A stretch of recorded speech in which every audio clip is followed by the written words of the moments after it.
Oliver's Reloading and Casting channel. Now, I am by no means an expert when it comes to reloading. There are plenty of people out there who do reloading and casting, and they all have different tips, different tricks that they all use. Now, I get asked all the time about how to get into reloading, and my answer is usually some curiosity and some money. I enjoy reloading as a hobby. I took a course, became a certified gunsmith. I got my associates in firearms tech. That was all from the Sonoran Desert Institute in Scottsdale, Arizona. It just kind of piqued my curiosity more. I've always been into guns and shooting, and I grew up hunting and fishing and all that fun outdoor stuff.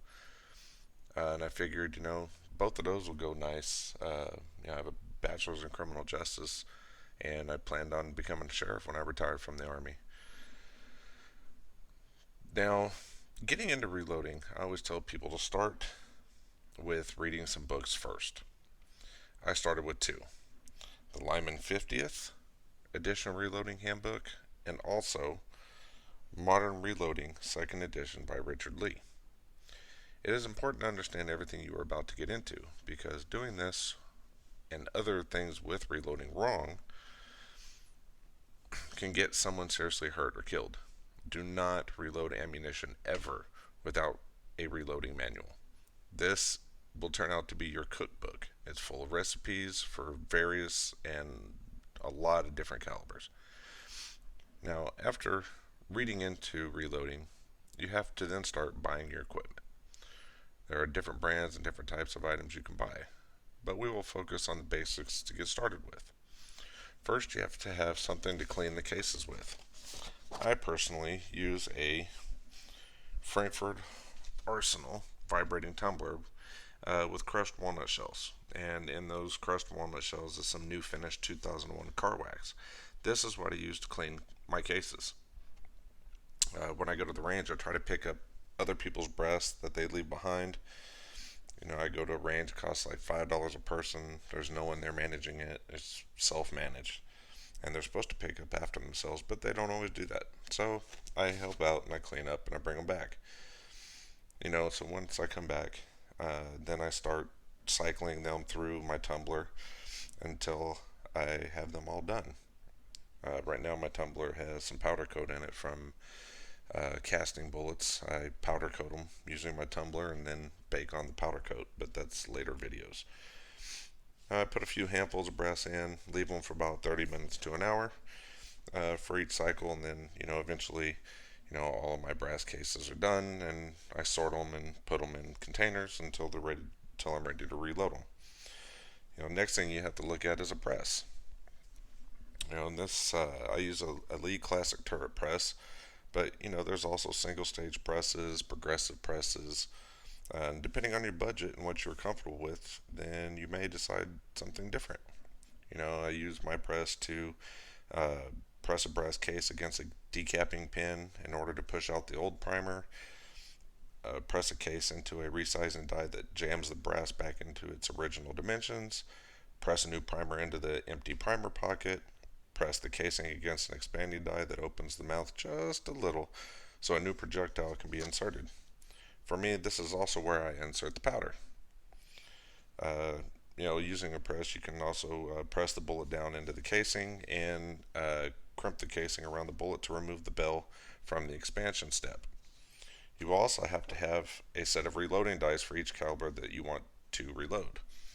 That are those all along the top of the turret here. In this case, these are 9mm. I use Lee dies, but there are other ones out there. Your dies will consist of different things. You will have your sizing and recapping die, which, if you look underneath, it has this little piece here, and that's what knocks the primer out of the old case. You also will have to, have a die for your bullet seating, your expander die, which expands the case mouth, allows the powder to come through, fill up the bullet, seater, and then your crimping die. Seating and crimping die Sometimes they're the same one. Those are a little more finicky. You have to be a lot more accurate and careful in your measurements and how things are put together. But when they're separated, um, it simply separates the seating and crimping functions into two separate dies. If you do seating and crimping separately, it can be a little more forgiving.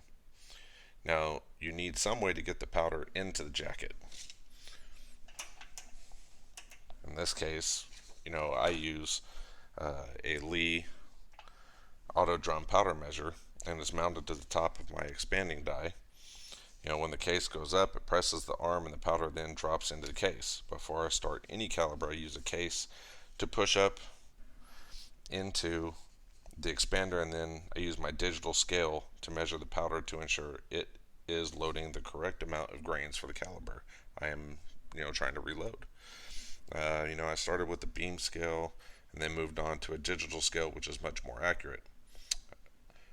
Once I'm happy with the grain amount, I leave my powder measure alone and then just do spot checks on it every 10 rounds or so as a quality control check, because you can adjust it here, and that will increase or decrease the amount of grains that's loaded into your case. Another item you'll need is some digital or analog caliper.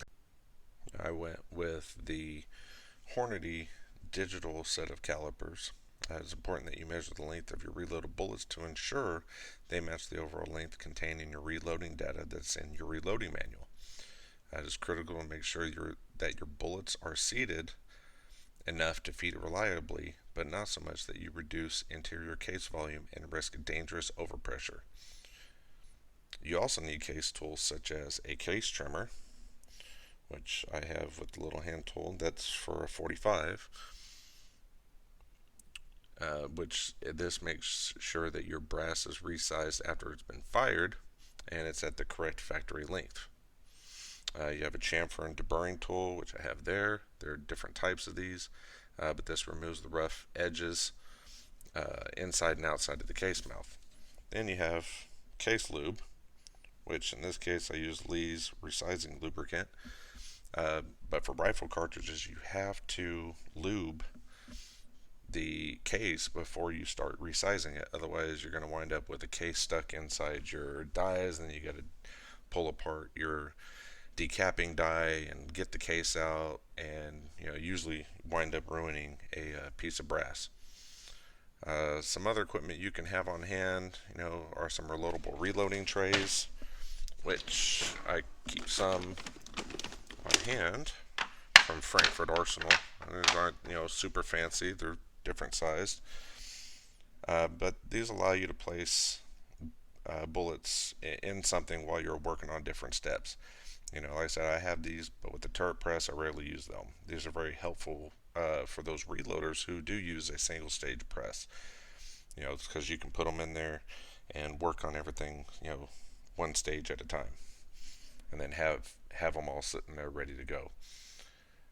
Another thing are hand priming tools that could speed up your productivity. I don't use them because on my press, this little piece down here allows me to put a primer in and go ahead and prime the case as part of my overall process. Now, with any brand new endeavor, or anytime you try something new, you're always bound to make mistakes. So one of the things you need to have on hand is an impact bullet puller. And what this will do is, you put a bullet in, you smack it. In the case, what I do is I smack it against a chunk of 4x4 down here, and the projectile comes loose and the powder comes out. Then I can take the cartridge and start over. So now many manufacturers have starter kits that are great at getting you into the reloading world. When I started this, Lee Classic Turret Press was, it was what I went with. And, since then, really the only thing I have left out of that kit is the powder measure and the press. Because the beam scale and a bunch of the other things that it came with, I've advanced from and moved on, away from that. So, I want to say thanks, checking out my video. Hope you enjoyed it, and please come back again for future videos.